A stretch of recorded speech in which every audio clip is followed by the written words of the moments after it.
사람은 크게 두 부류로 나뉘는데 그리스도인과 비그리스도인으로 나눌 수 있습니다. 비그리스도인은 세상에 속한 사람이고 그리스도인은 세상에 속하지 않은 사람입니다. 세상에 속하지 않았다는 것은 세상과 구별됐다는 뜻입니다. 그러니까 그리스도인은 세상과 구별된 사람, 즉 거룩한 사람이란 뜻입니다. 죄가 하나도 없다고 해서 거룩한 사람이란 뜻이 아니고 하나님께서 우리를 세상과 구별시켰다라는 뜻에서 거룩한 사람이라고 부르는 것입니다. 왜 그리스도인은 세상과 구별되었습니까? 그것은 그리스도인이 하나님 백성이기 때문입니다. 오늘 본문 6절, 세상 중에서 내게 주신 사람들에게 내가 아버지의 이름을 나타내었나이다. 그들은 아버지의 것이었는데 내게 주셨으며 그들은 아버지의 말씀을 지켰나이다.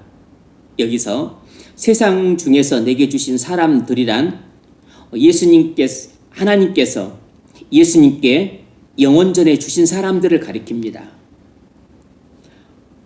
세상 중에서 내게 주신 사람들,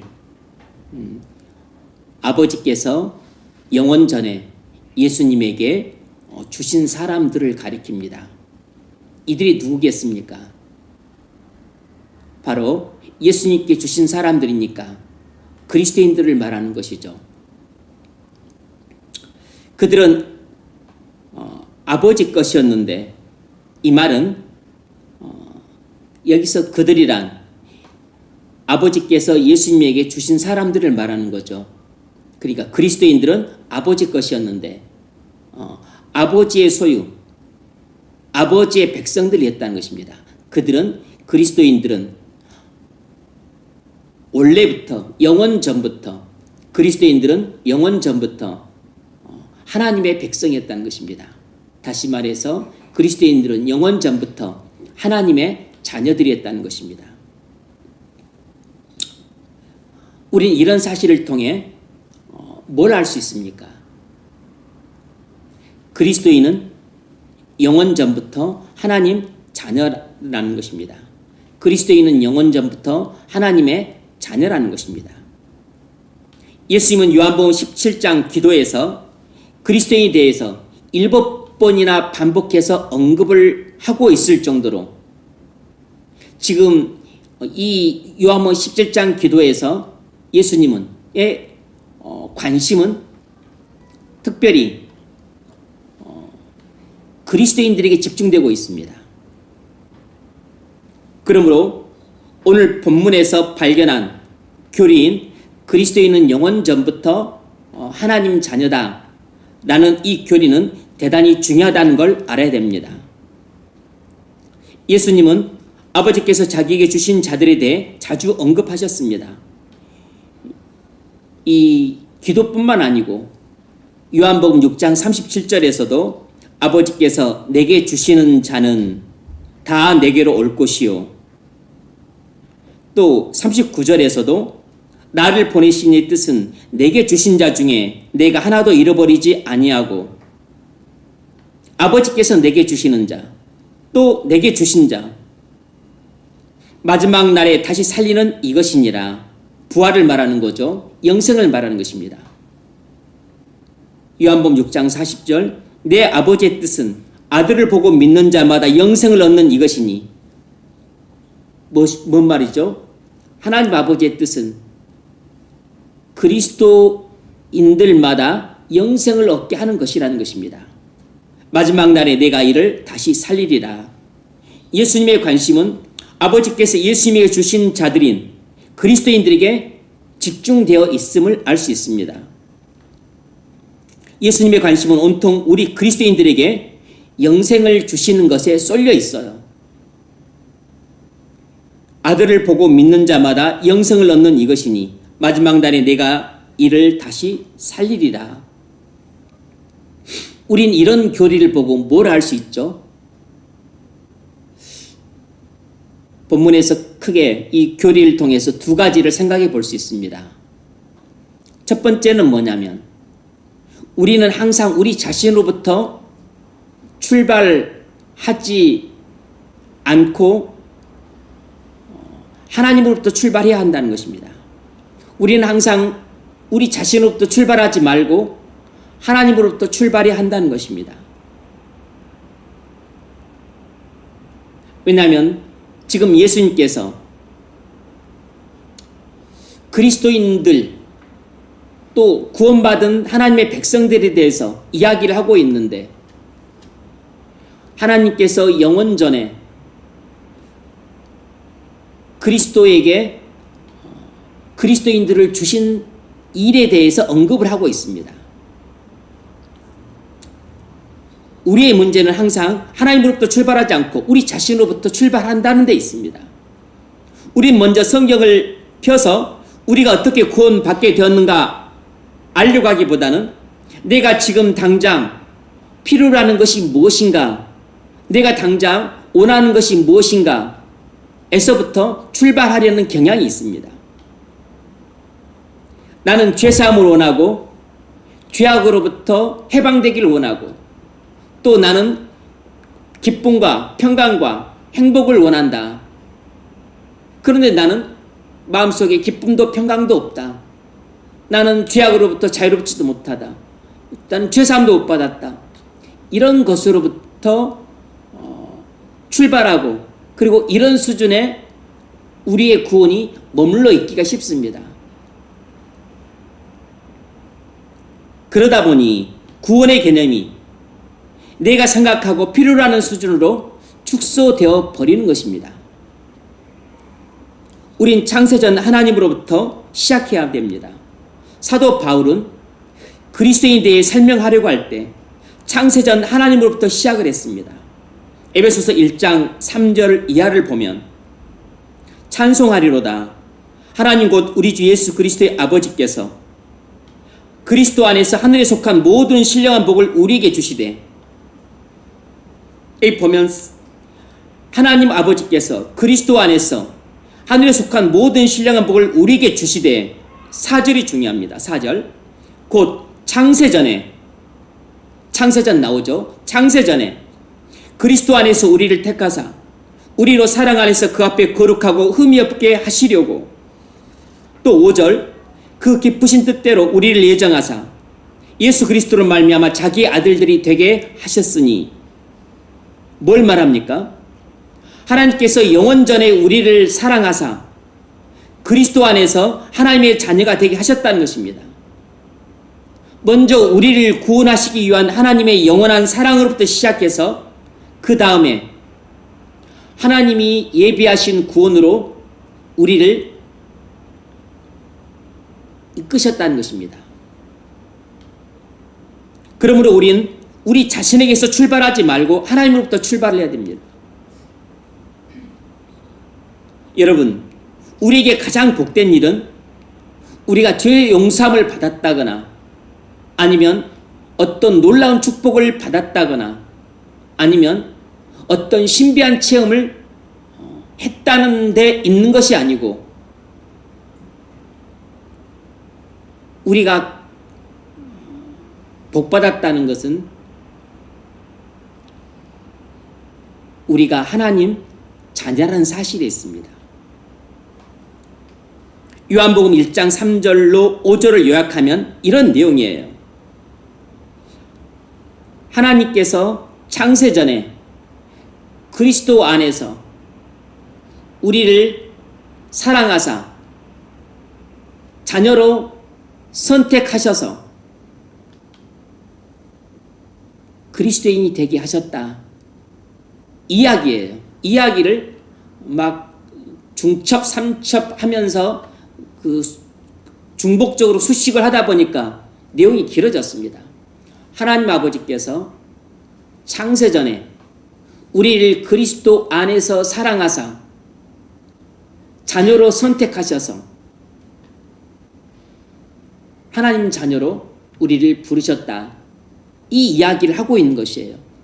그러니까 사도 바울은 지금 교회에 대해서 이야기를 할 것이고, 그리고 그 전에 그리스도인에 대해서 이야기를 하는데, 이 구원받은 하나님의 백성인 그리스도인에 대해서 이야기를 할 때 무엇부터 이야기를 하냐면 우리의 단순한 죄 용서함, 아니면 또 우리가 그리스도의 십자가로 말미암아 구원받았다는 것, 아니면 우리가 죄를 회개하고 예수를 믿어서 구원받았다는 것, 이런 것을 이야기하지 않고 구원을 말하는데 우리가 예수를 믿어서 구원받았다, 우리가 회개를 해서 죄 용서함을 받았다, 아니면 이것도 예수님의 십자가의 피로 우리가 구원을 받았다, 이렇게 말하지 않고 우리의 구원을 말하는데, 우리는 듣도 보지도 못한, 알지도 못하는 영원 전에 있었던 사실로부터 우리의 구원을 설명하고 있다는 것입니다. 그러니까 우리의 구원은 우리가 죄를 회개했느냐, 예수를 믿었느냐, 이런 것으로부터 출발을 하면 안 되고, 우리의 구원은 우리가 알지도 못하고 듣지도 못하고 본 적도 없고 손으로 만든 적도 없지만, 우리의 구원은 어쨌든 성경의 가르침을 따라서 영원 전 하나님 사랑으로부터 출발해야 한다는 것입니다. 그래야만 올바른 출발을 할 수 있다는 것이에요.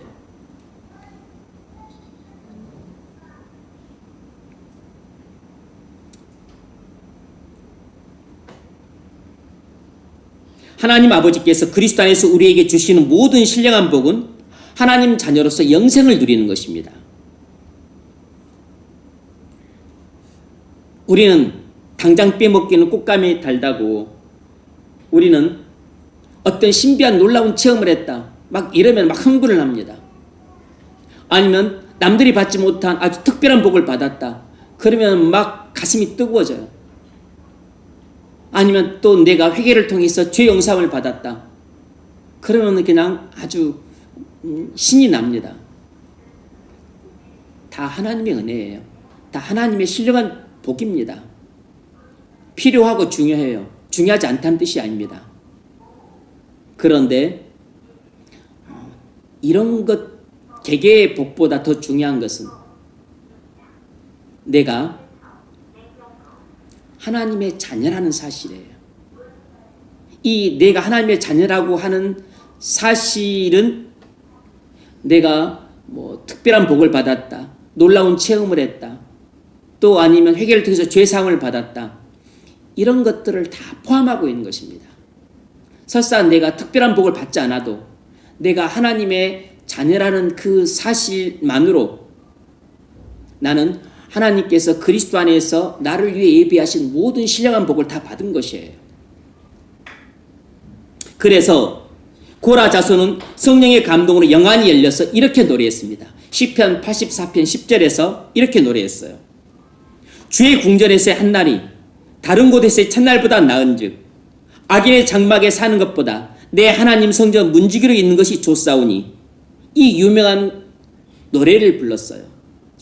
주의 궁전에서 한날이 다른 곳에서 첫날보다 나은즉 악인의 장막에 사는 것보다 내 하나님 성전 문지기로 있는 것이 좋사오니, 고라 자손은 불경건한 사람의 호화로운 집에서 사는 것보다 하나님의 집에 문지기로 사는 것을 더 좋아했습니다. 왜 그랬을까요?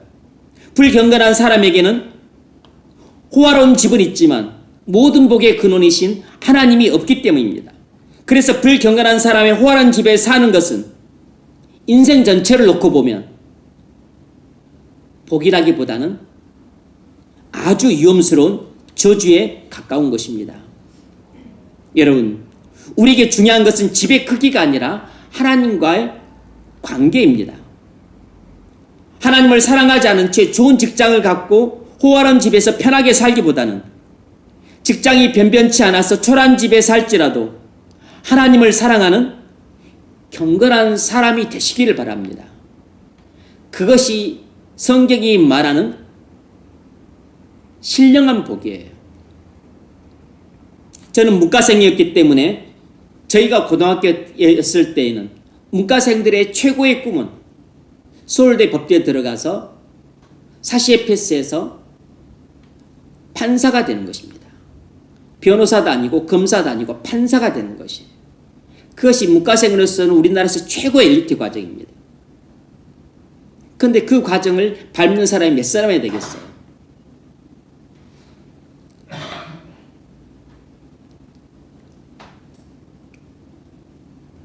서울대를 많이 갔지만 그런 코스를 밟는 사람은 딱 그런 코스를 밟으면서는 한 학년에 한 명 될까 말까입니다.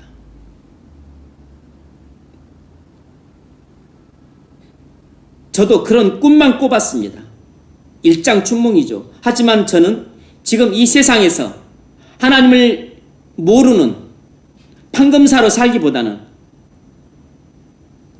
비록 변변치 않지만 하나님의 종인 목사로 사는 것이 훨씬 더 좋습니다. 저는 이 세상에서 예수 그리스도를 믿지 않고 우상이나 섬기는 대통령이 되기보다는 비록 사회적 지위가 낮을지라도 예수 그리스도를 신실하게 믿는 그리스도인으로 사는 게 만배는 더 낫습니다. 보통 법조계에 근무하는 사람들은 자녀들이 법정이 되기를 간절히 바라고, 의료계 집안에서는 자녀들이 의료인이 되기를 또 간절히 바라요. 또 기업인 집안에서는 자녀들이 기업도 승계하고 더 성장시켜 줄 수 있는 유능한 기업인이 되기를 간절히 바랍니다. 그래서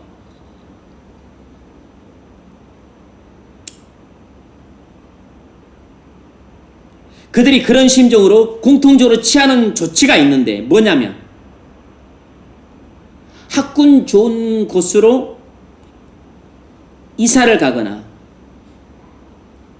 그래서 엄청 학군에 신경을 씁니다. 아니면 애들을 유학 보내서 자녀들 입시와 진학을 위해 부모들이 교육에 올인한다는 것입니다. 그래서 무리를 내서 학군 좋은 곳으로 이사를 가거나 아니면 위장 전입을 해요. 아니면 기러기 가족으로 또 애들을 엄마가 데리고 외국에 나가서 그렇게 살다가 가정이 깨지는 일들이 발생을 해서 또 사회적인 지탄을 받기도 합니다. 그런 판국에 교회를 다니는 사람들조차 그런 세상의 풍조를 따라 사는 경우들이 있습니다. 그건 세상의 풍조를 따른 자녀 교육이지 성경이 말하고 하나님이 말씀하시는 진정한 자녀 교육이라고 보기는 어렵습니다. 아브라함 이야기를 하려고 합니다. 아브라함은 갈대아 우르에서 농사를 짓고 살았다고 추정을 합니다. 왜냐하면 갈대아 우르는 티그리스 유프라스 강 사이에 있는 비옥한 땅이기 때문에 농사를 짓기에 적합하고 농사를 짓는 사람들이 많았어요.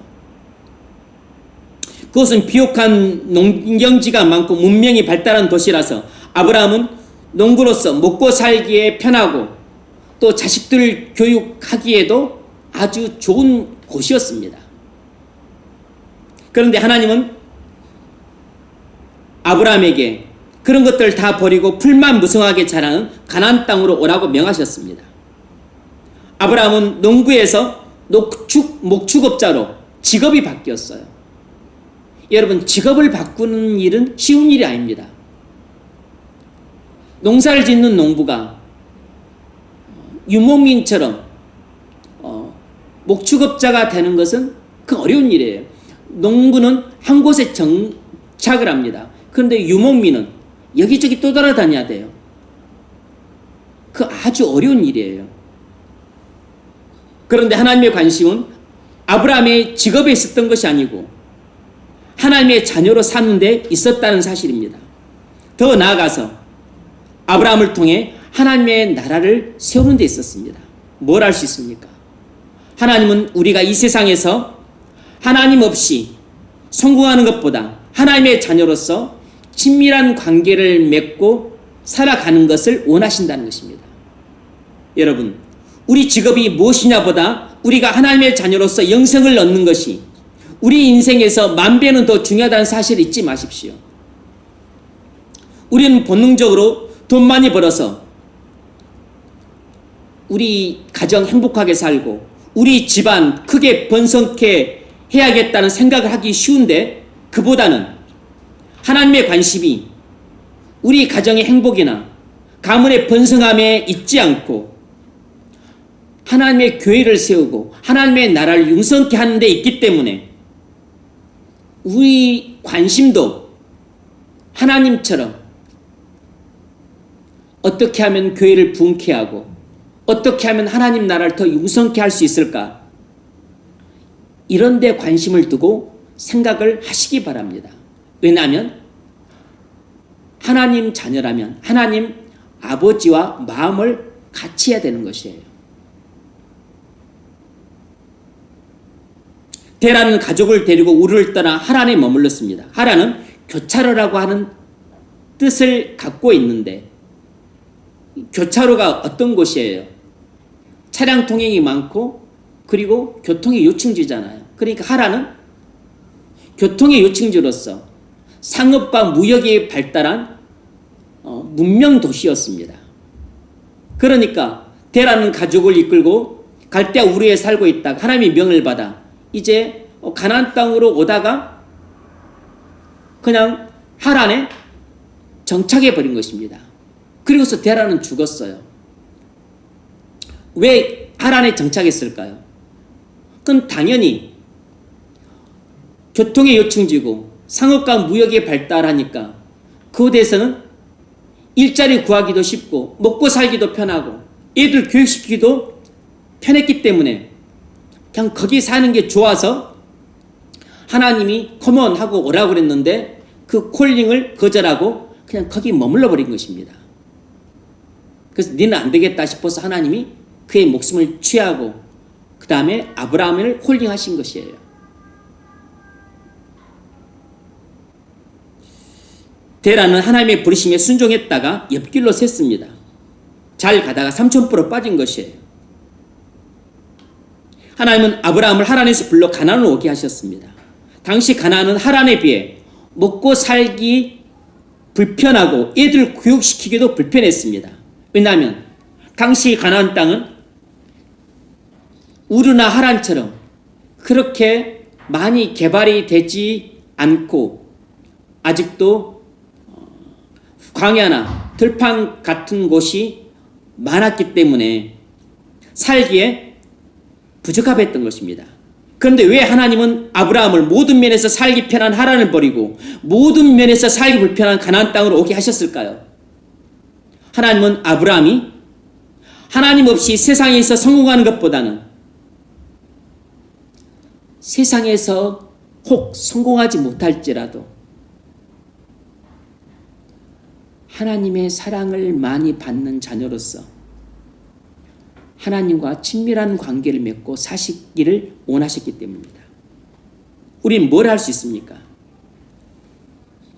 하나님은 우리가 이 세상에서 하나님 없는 성공보다 비록 성공을 못할지라도 하나님과 친밀한 관계를 맺고 그리고 하나님의 나라를 세우는 사람으로 살기를 원하시는 것이에요. 여러분, 우린 타락한 본능 때문에 하나님과의 관계가 조금 깨지더라도 세상에서 성공하기를 열망하는 마음들을 다 갖고 있습니다. 그러나 하나님은 우리를 영원전에 사랑하셔서 하나님의 자녀로 삼으셨기 때문에 우린 세상에서 성공하는 것보다 하나님과 올바른 관계를 맺고 경건하게 사는 것을 더 중요한 우선순위로 삼고 살아가야 됩니다. 이것이 하나님이 아브라함을 그 멀고도 먼 갈대아 우르 우상을 섬기던 곳에서 하나님이 불러내셔서 또 그가 불러냈는데 하란에 또 그냥 머물러 버리니까 하란에 살지 말라고 다시 또 하란에서 콜링을 해서 가나안 땅까지 끌고 와서 아브라함과 그 후손에게 이 가나안 땅을 주겠다고 약속하시고서 그들에게 가나안 땅을 주신 것입니다. 이건 우리에게 시사하는 바가 그죠. 우리는 다 갈대아 우르와 같은 땅에 살기를 원하고 우리는 하란 같은 곳에 교통의 요충지고 그리고 상업과 무역이 발달하고 그리고 또 주택지로 적합하고 직장도 구하기 쉽고 학군도 좋고 또 문화시설도 있고 병원도 있고 그리고 마트도 있고 시장도 있는 그런 곳에서 다 살고 싶어 해요. 우리의 관심은 그런 데 있습니다. 당장 우리가 육신을 갖고 있어서 살기 편한 곳, 또 공기 좋은 곳, 또 직장 가깝고 애들 학교 다니기 좋은 곳, 병원 가까운 곳, 이런 것을 원해요. 그런데 하나님은 우리가 그런 곳에 사는 것을 싫어하셔서 그런 것이 아니고, 하나님의 관심은 우리가 편하고 또 행복한 삶에 있는 것이 아니고, 하나님의 관심은 우리의 구원에 있습니다. 하나님의 관심은 우리를 하나님의 자녀로 삼는 데 있어요. 우리에게 영생을 주시는 데 있습니다. 하나님의 교회를 부흥케 하는 데 있고, 하나님의 나라를 융성케 하는 데 있어요. 그래서 하나님이 우리를 자녀 삼으시고 우리에게 영생을 주시기 위해서 때로는 직장 다니기도, 직장도 가깝고 애들 학교도 가깝고 마트도 가깝고 병원도 가깝고 교통도 편한 그런 살기 좋은 환경보다는, 그런 살기 좋은 환경을 버리고 오히려 살기가 불편한 환경으로 하나님이 우리를 인도하시는 경우가 있습니다. 섭리적인 인도죠.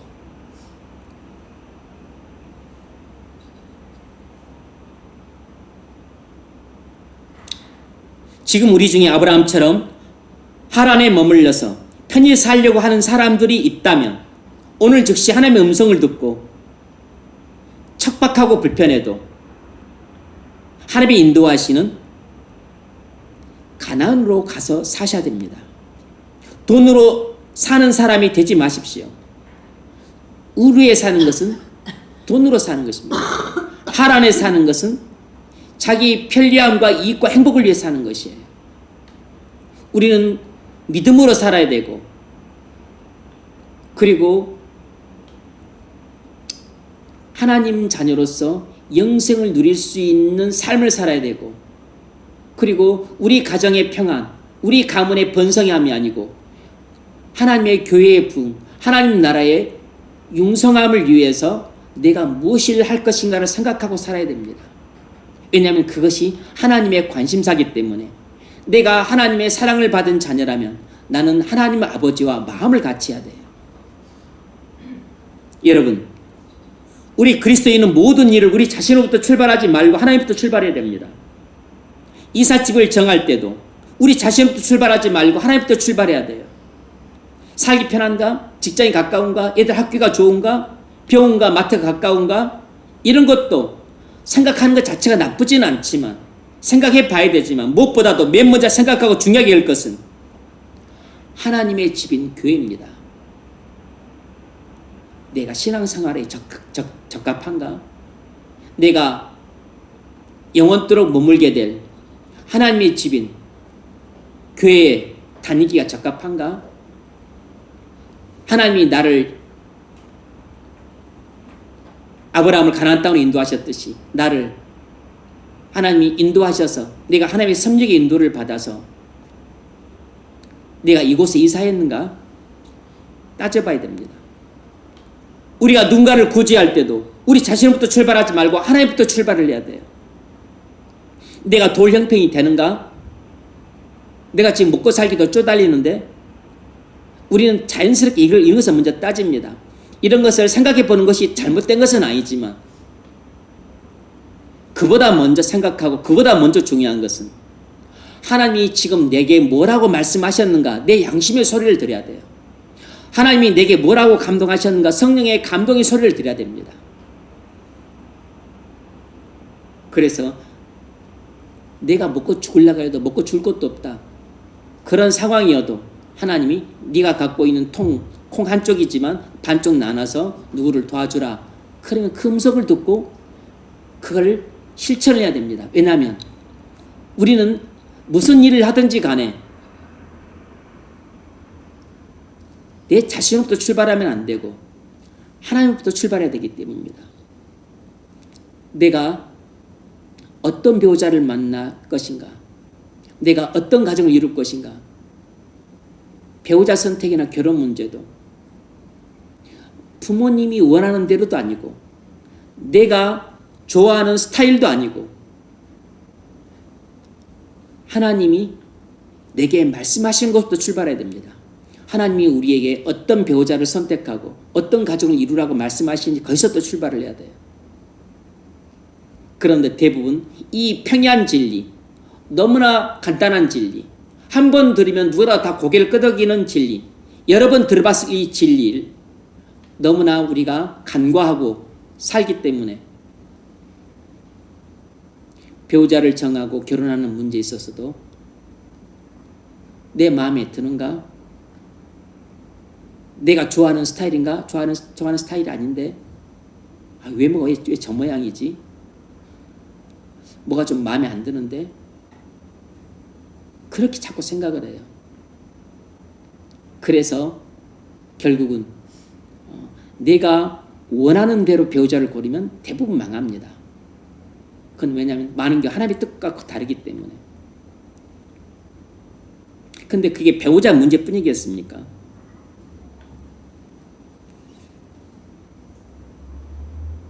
집을 사거나 말거나 자동차를 살 때 우리가 어떤 중요한 결정을 내릴 때 인생의 향방을 가름할 또 중요한 선택을 해야 될 때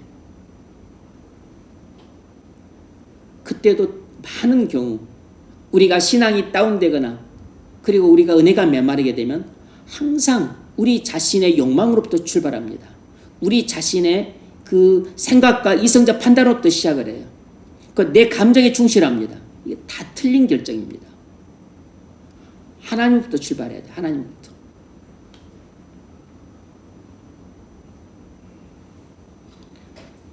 하나님이 인도하시는 것이 척박하고 열악해서 우리 마음에 안 들어도 하나님이 우리를 세상과 구별되도록 불러서 믿음으로 살도록 섭리적으로 인도하시는 음성을 잘 들으시기 바랍니다. 히브리서 11장 24절 믿음으로 모세는 장성하여 바로의 공주의 아들이라 칭함받기를 거절하고 도리어 하나님 백성과 함께 고난받기를 잠시 죄악의 낙을 누리는 것보다 더 좋아하고 그랬습니다. 모세는 애굽의 왕자로서 평생 풍족하고 편하고 안정되게 살 수 있었는데 그걸 포기하고 애굽의 노예인 이스라엘 백성이 돼서 쎄빠지게 고생하는 삶을 선택했습니다. 어떻게 그랬을까요? 믿음으로 그랬습니다. 믿음으로 모세는 바로의 공주의 아들이라 칭함받기를 거절하고 믿음으로 모세는 도리어 하나님 백성과 함께 고난받기를 더 좋아했다는 것입니다. 모세는 인생의 중요한 결정을 내릴 때 자기 자신으로부터 출발하지 않고 하나님부터 출발했다는 것입니다. 이것이 내게 풍족하고 편안한 삶을 줄 것인가? 아니면 내게 풍족하고 편안하고 안정된 삶을 뺏어갈 것인가? 여기서 출발하지 않았다는 것이에요. 하나님이 지금 내게 뭐라고 말씀하시는가? 하나님이 나를 지금 어떻게 인도하시는가? 하나님이 내게 원하시는 것이 무엇인가? 하나님이 내게 뭐라고 명령하시는가? 여기서 출발했다는 것이에요. 그래서 자신의 인생의 결정적 운명을 가름할 중요한 결정을 내릴 때 모세는 올바른 결정을 내릴 수 있었던 것입니다. 여러분, 왕자 아무나 되는 것입니까? 그것도 애굽의 왕자는 당시 세계의 최대 제국의 왕자였습니다.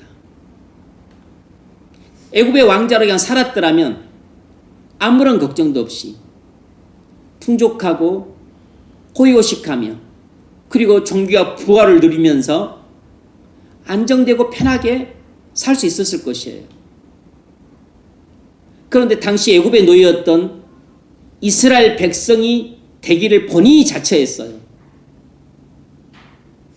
왜 그랬을까요? 왜 인생의 그 행복과 불행을 결정할 수 있는 중대한 결정을 그렇게 전혀 의외의 결정을 내렸을까요? 자신으로부터 출발하지 않고 하나님부터 출발했기 때문입니다.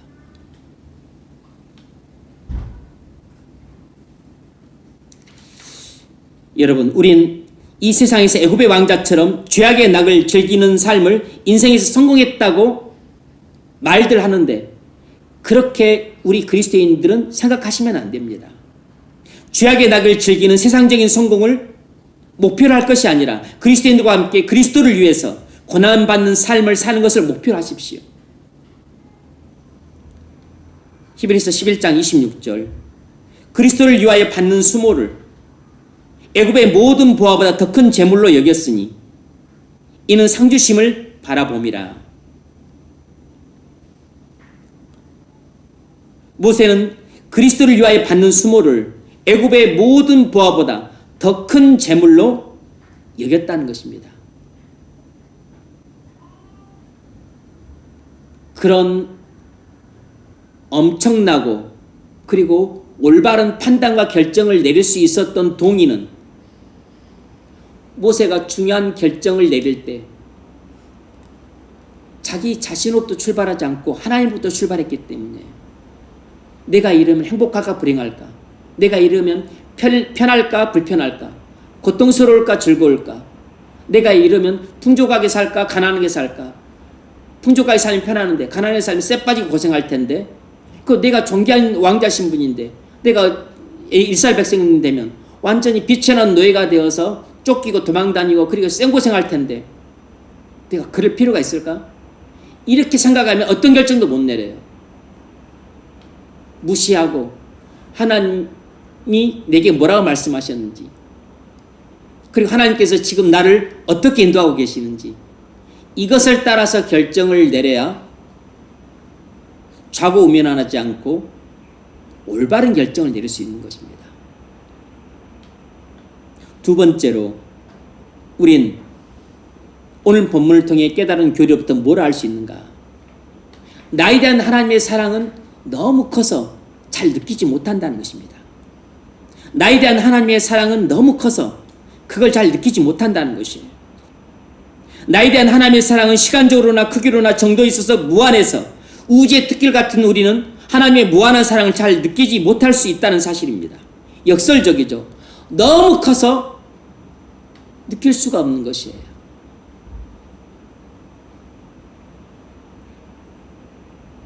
엄마 아빠의 사랑은 잘 느낍니다. 애인의 사랑도 배우자의 사랑도 잘 느낄 수 있어요.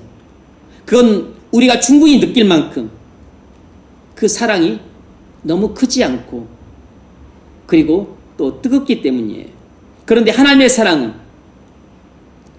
무한히 크고 그리고 그 정도도 무한히 뜨겁고 그리고 그 하나님의 사랑하는 시간도 영원부터 영원까지 시간을 잴 수 없을 정도로 영원하기 때문에 하나님의 그 엔들리스 러브죠. 끝없는 사랑을 느낄 수가 없는 것입니다. 느끼기 어려운 것이에요.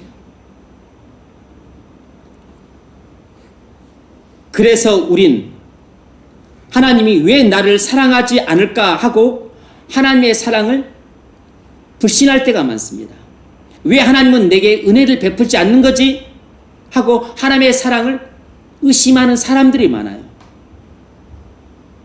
그건 하나님이 나를 정말로 사랑하지 않아서가 아니고 하나님이 나를 사랑하는 게 너무 미적지근해서가 아니고 하나님의 사랑이 시간이 영원 전부터 영원까지 그냥 시간의 흐름과 관계없이 사랑하고 계시고 그리고 하나님이 나를 사랑하시되 넓이와 길이와 높이와 깊이를 알 수 없을 정도로 그렇게 크게 사랑하시고 그리고 강도에 있어서도 너무 뜨겁게 사랑하시기 때문에 그것을 우리가 잘 느낄 수가 없는 것이에요. 그래서 우리가 공통적으로 안고 있는 문제는 하나님이 나를 영원 전부터 영원까지 무한한 사랑으로 사랑하고 있다는 사실을 깨닫지 못해서 잘 느끼지 못하고 있다는 것입니다. 그래서 우리의 안타까운 현실은 하나님이 나를 얼마나 사랑하신지 아는 사람이 거의 없다는 것이에요. 교회를 다니는 사람은 많고 많지만 하나님을 뜨겁게 사랑하는 사람은 별로 없어요. 그 결과 하나님을 뜨겁게 사랑하는 사람을 만나기가 어렵다는 것입니다.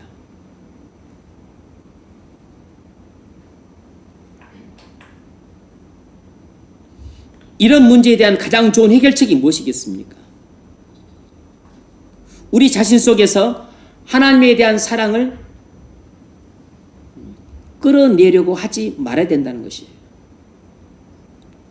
우리는 하나님을 내가 사랑하지 않는다 생각하면 어떻게 해야 내가 하나님을 사랑할까 하고서 기름 쥐어짜듯이 우리 자신을 쥐어짜서 하나님의 사랑을 끌어내려고 하는데 100번 실패합니다. 그럼 우리가 해야 될 일이 뭔가? 이런 안타까운 현실을 해결할 수 있는 해결책이 뭔가? 우리가 해야 될 일은 우리에 대한 하나님의 사랑을 깨닫는 것입니다. 하나님이 나를 얼마나 사랑하시는가를 깨달아야만 느낄 수가 있어요. 하나님의 사랑을 깨달을 때 하나님의 사랑은 마치 폭포수와 같이 우리의 마음에 부어지게 됩니다. 그래서 내 마음의 잔에 하나님의 사랑이 채워지는데 그것이 차고 넘칠 정도로 그렇게 부어지는 것이 느껴질 때 우리는 하나님의 사랑에 감동이 되어 우리의 마음이 녹아지게 되고 하나님의 사랑에 압도되어서 완전히 하나님 앞에 꼬꾸라지게 됩니다. 그때 얼음장처럼 차가웠던 우리의 마음이 봄눈처럼 녹게 되고 돌처럼 굳었던 우리의 마음이 어린애 살처럼 부드러워지게 되는 놀라운 마음의 변화가 일어나요. 그때 마음이 새로워지게 되고 그때 내 마음이 상전벽해와 같은 엄청난 변화가 일어납니다.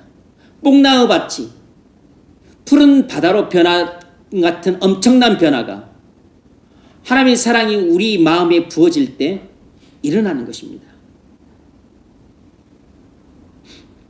우리를 향하신 하나님의 사랑이 얼마나 큽니까? 그 하나님의 사랑을 알고자 한다면 맨 먼저 성육신을 생각해 보십시오. 하나님이 사람이 되셨습니다. 이것은 하나님이 우리를 얼마나 사랑하시는가를 가장 극명하게 보여주시는 증거예요. 저는 개를 무척 좋아합니다. 어렸을 때부터 개를 쭉 키웠어요. 제 인생, 어렸을 때 인생은 개를 떼놓고 말을 할 수가 없습니다. 맨날 개를 데리고 살았어요. 근데 제가 아무리 개를 좋아해도 개가 될 생각은 추호도 없습니다. 제가 개가 된다는 것은 생각만 해도 너무 끔찍한 일이에요. 하물며 무한하신 하나님이 유한한 사람이 된다는 것은 이것과는 비교할 수 없을 정도로 끔찍한 일인 겁니다. 성자 하나님은 입에도 담지 못할 그런 끔찍한 일을 우리를 구원하시기 위해 친히 하셨어요. 사람이 개가 되는 것보다 무한하신 하나님이 유한할 뿐만 아니고 죄악이 가득한 사람이 되는 것은 훨씬 더 끔찍한 일인 것입니다.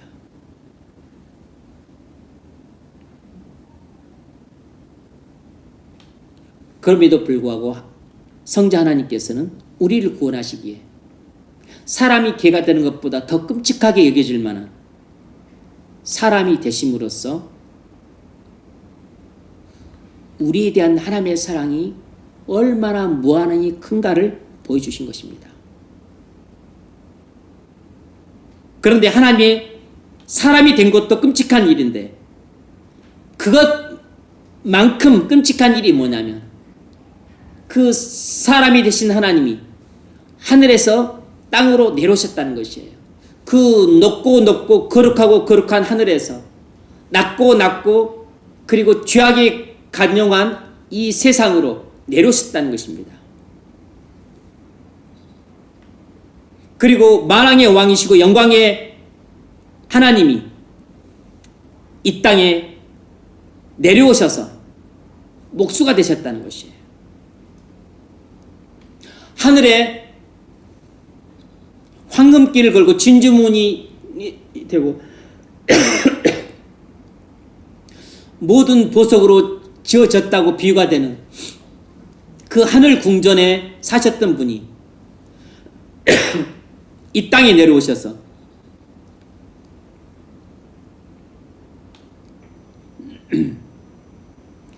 머리 눌 곳도 없을 정도로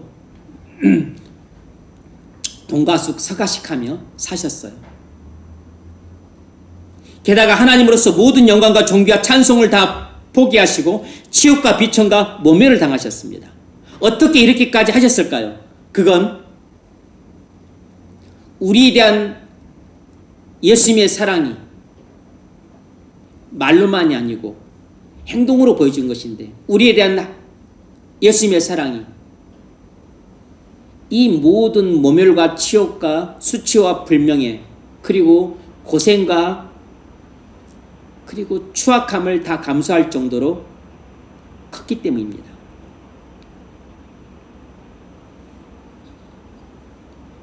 그리스도의 죽으심을 생각해 보면 우리에 대한 하나님의 사랑이 얼마나 큰가를 더 확실하게 알 수 있습니다.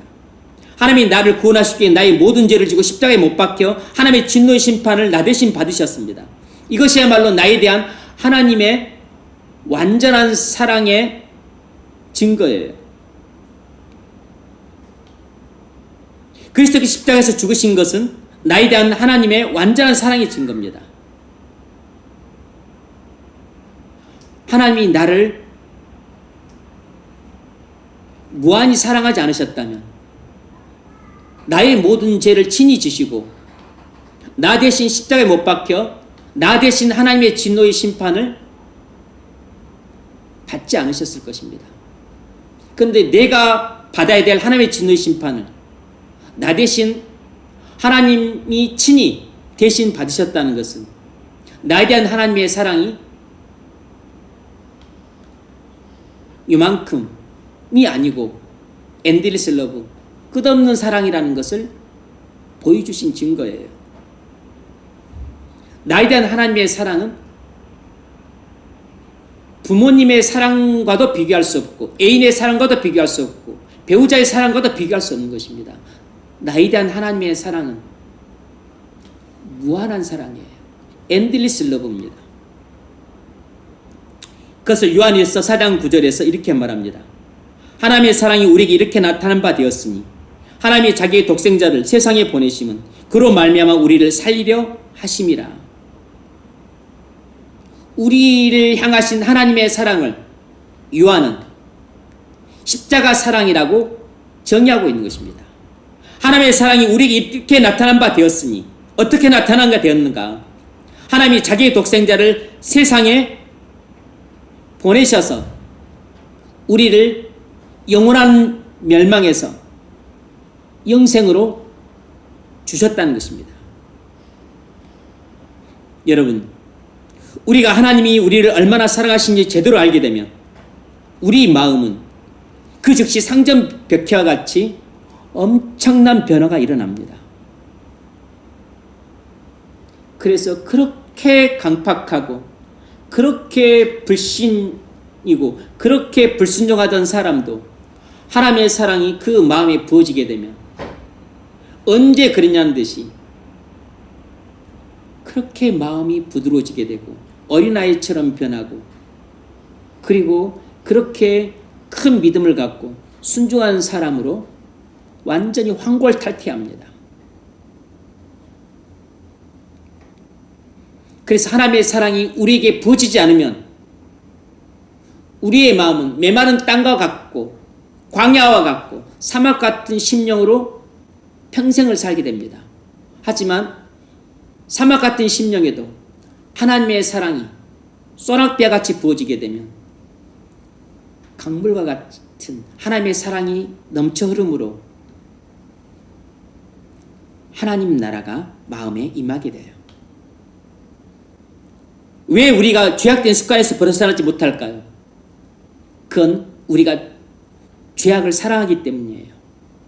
그 이야기는 우리가 하나님보다 죄악을 더 많이 사랑하기 때문입니다. 다시 말하면 우리가 죄악된 습관에서 벗어나지 못하는 것은 우리가 그만큼 하나님을 사랑하지 않기 때문입니다. 왜 우리가 하나님보다 죄악을 더 사랑할까요? 나는 죄악을 미워하고 하나님을 더 사랑하고 싶은데 그렇게 못해요. 왜 그럴까요? 하나님 사랑이 내 마음에 부어지지 않았기 때문입니다.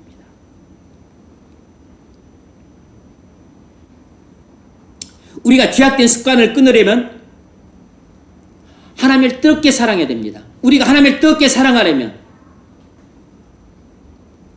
하나님 사랑이 우리의 마음에 뜨겁게 부어져야 돼요. 그것을 우리는 은혜라고 불러요. 은혜라고. 하나님의 사랑이나 하나님의 은혜는 같은 말입니다. 왜냐하면 은혜라는 말이 자기음자에게 베풀어 주시는 사랑이기 때문에. 그래서 우리가 받는 하나님의 사랑은 전부 은혜예요. 왜냐하면 나는 받을 자격도 공로도 없는데 하나님이 거저 주시는 사랑이기 때문에. 그래서 은혜는 내가 뭔가를 할 수 있는 능력을 줍니다. 그래서 내가 은혜를 받게 되면 내 힘으로는 죄를 끊을 수가 없는데 은혜를 받게 되면 죄를 끊을 수 있는 능력이 생겨요. 그러면 은혜를 받으면 모든 죄를 끊는가? 또 그렇지도 않습니다. 또 못 끊는 죄도 있어요. 그러니까 은혜를 더 충만히 받아야죠. 그러면 못 끊는 죄도 끊습니다. 은혜는 내 힘으로 할 수 없고 내 능력으로도 할 수 없는 것을 하지 않으면 안 될 정도로 주시는 감동이에요. 뭔가를 하지 않을 수 없게 만드는 하나님의 감동이라고. 그래서 죄를 끊고 그리고 하나님의 뜻을 이루는 그 의를 행하지 않을 수 없게끔 하나님이 내 마음을 감동시키기 때문에 내가 100번 실패했던 것을 하나님의 은혜를 받으면 그걸 내가 성취를 하는 것입니다. 내가 10년 동안 못 끊던 죄를 끊고 내가 10년 동안 못하던 삶을 내가 살 수 있게 되는 것이에요.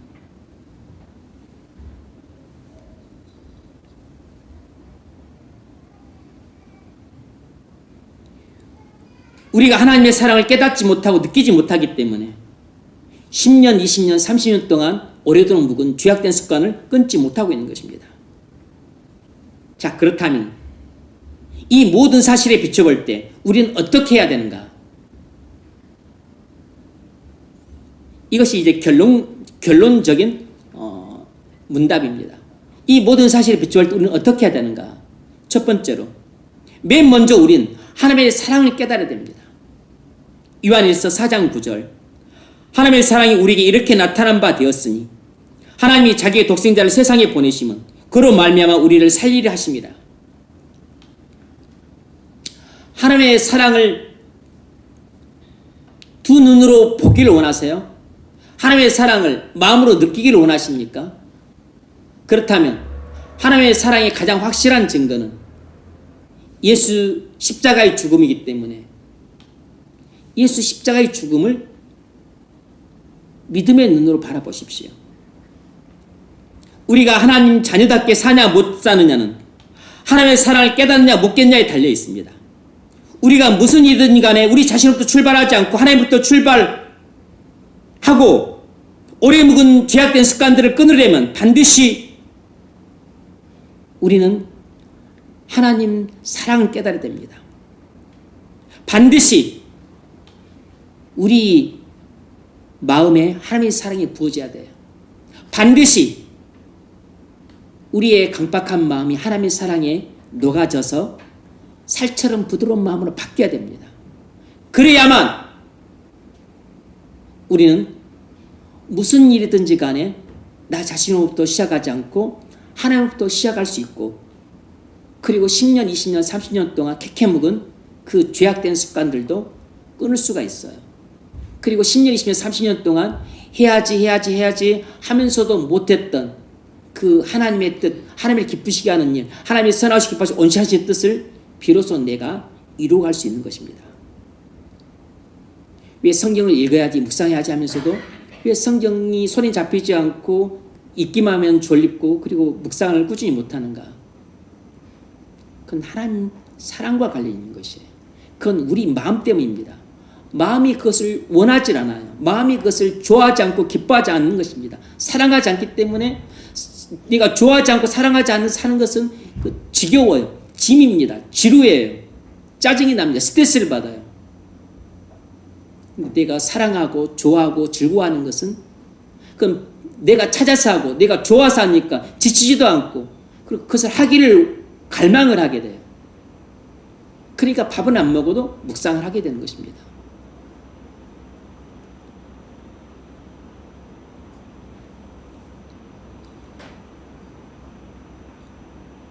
하나님의 사랑은 우리의 결심과 의지보다 훨씬 강합니다. 우리 결심이 못하고 우리 의지가 못했던 일들을 내 마음에 부어진 하나님의 사랑이 놀랍게 해냅니다. 왜냐하면 하나님의 사랑은 모든 우리의 앞길을 가로막는 바위덩이 같은 장애물을 깨부술 수 있는 하나님의 능력이 되기 때문이에요. 고린도후서 5장 14절 그리스도의 사랑이 우리를 강권하시는도다.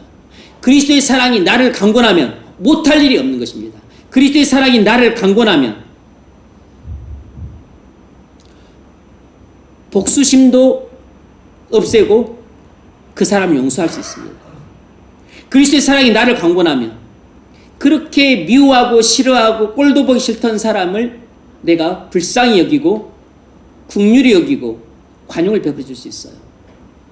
그리스도의 사랑이 나를 강권하면 관계를 끊어버리고 싶고 꼴도 보기 싫고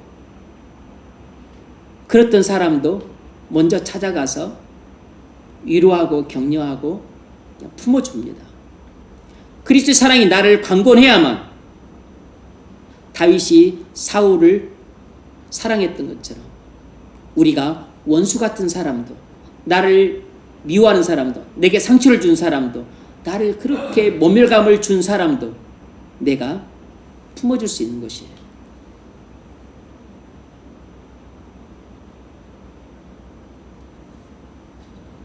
그래서 바울은 에베소 교인들을 위해서 이렇게 기도했습니다. 에베소서 3장 18절 능히 모든 성도와 함께 지식에 넘치는 그리스도의 사랑을 알아. 잘 알죠? 그 넓이와 길이와 높이와 깊이와 엇담을 깨달아 하나님의 모든 충만하신 것을 충만케 하시기를 구하노라. 이것이 에베소 성도들을 위한 바울의 기도였습니다. 마찬가지로 우리의 신앙 목표도 지식에 넘치는 그리스도의 사랑을 아는데 둬야 되는 것입니다. 이것이 에베소 교인들의 신앙의 목표로 바울이 삼았던 것처럼 우리의 신앙의 목표도 문자로 아는 하나님의 사랑을 넘어서서 지식으로 아는 하나님의 사랑을 넘어서서 머리로만 아는 하나님의 사랑을 넘어서서 성령의 감동으로 마음으로 아는 하나님의 사랑. 그래서 하나님의 나를 향하신 하나님의 사랑이 얼마나 영원하고 그리고 크고 그리고 뜨거운지를 깨닫는데 우리의 신앙의 중요한 목표를 둬야 됩니다.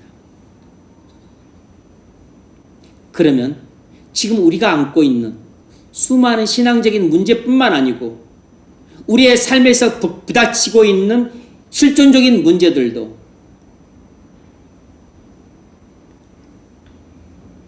상당수가 저절로 해소가 됩니다.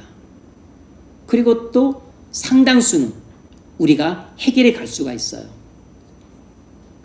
해소와 해결은 다르죠.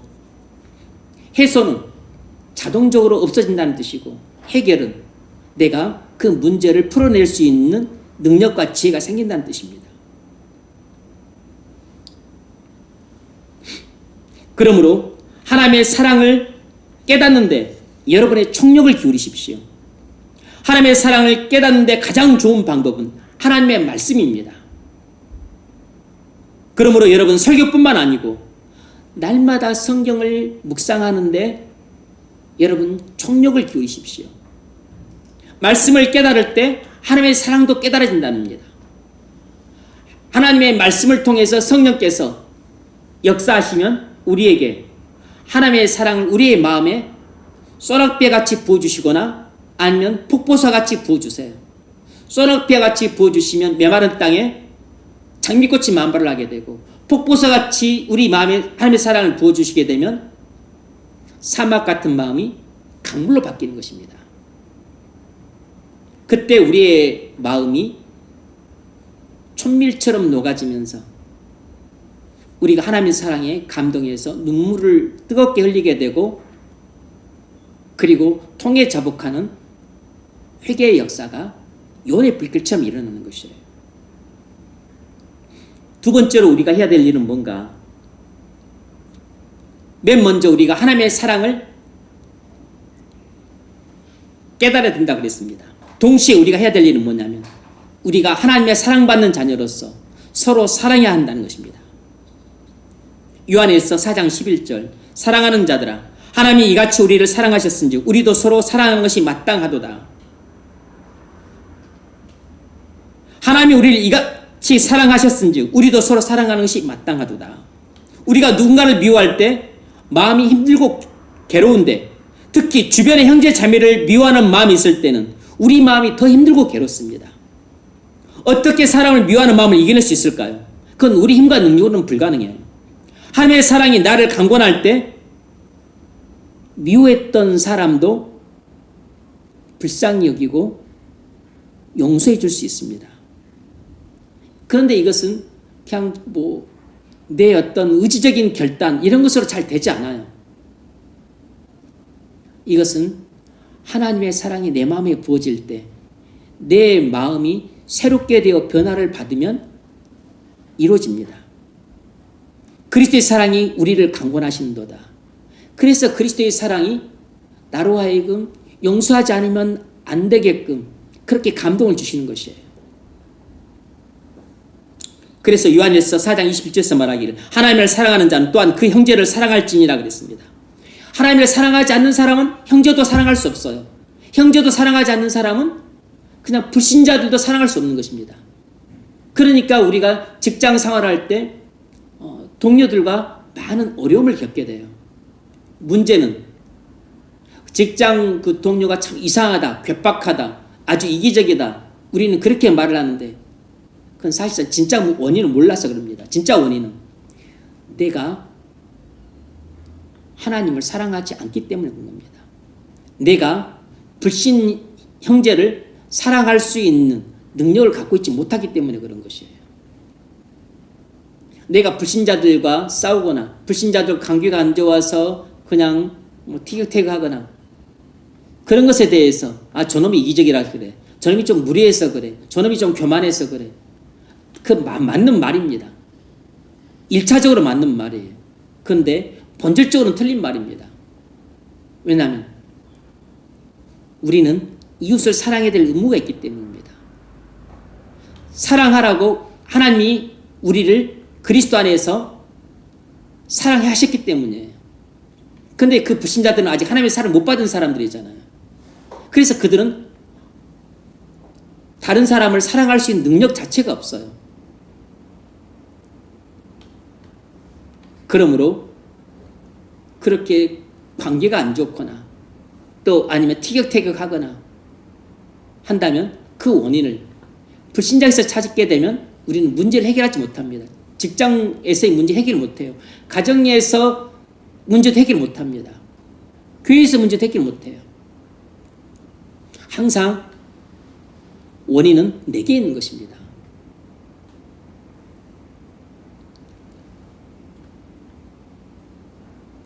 올해 교회에 좀 아픔이 있었죠.